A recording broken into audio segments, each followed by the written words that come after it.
Magandang hapon mga ka-happy hour. Narito ang mga balita para sa MBC TV Network News Update 4 PM edition.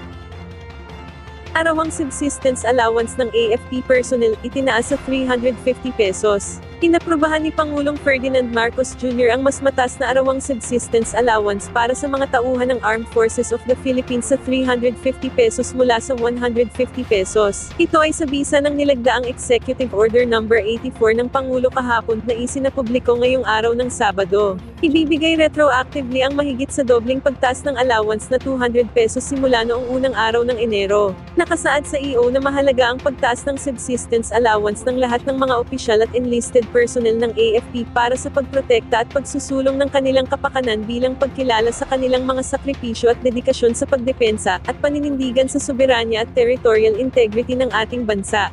Inihayag din sa naturang EO na ang kasalukuyang allowance ay hindi na sapat para matustusan ng pang-araw-araw na pangangailangan ng mga sundalong nasa serbisyo na mahalaga para sa kanilang kapakanan at paggampan ng kanilang mga tungkulin. Huli kasing nagkaroon ng adjustment sa naturang allowance ay noon pang 2015 sa ilalim ng Congress Joint Resolution 5 na inisyu sa parehong taon. Magbebenepisyo naman dito ang mga trainee at ang mga probationary second lieutenants o ensigns na sumasa ilalim sa military training cadets na nasa summer camp training at reserve officers at enlisted reservists na sumasa ilalim sa mga pagsasanay at assembly o mobilization test, Citizen Armed Force Geographical Unit at mga kadete. Samantala, sa showbiz spotted, pagkakaroon ng Schengen visa ni VP Duterte dahil kay Taylor Swift.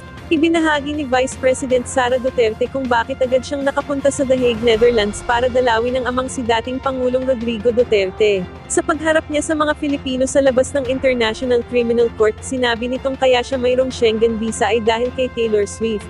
Noong nakaraang mga buwan kasi, ay hiniling ng kanyang anak na umiidolo kay Swift na nais niyang manood ng concert nito. Ayon pa sa pangalawang pangulo na pinayuhan ng anak na doon na lang sa mga bansa, tiyak na hindi gaanong karaming tao ang manunood gaya sa Munich, kaya ito ang kanyang napili. Magugunitang nabatikos noon ang pangalawang pangulo dahil sa pagbisita niya sa Munich ng personal lakad kahit mayroong nagaganap na bagyo sa bansa.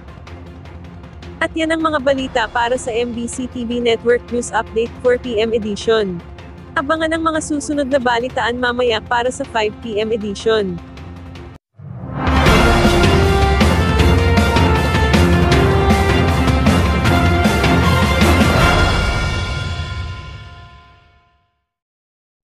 Mga ka-happy hour, kung gusto mong manood ang mga balita sa MBC TV Network News Update, mag-subscribe sa aming YouTube channel, i-like ang aming Facebook page, at i-follow sa aming TikTok account.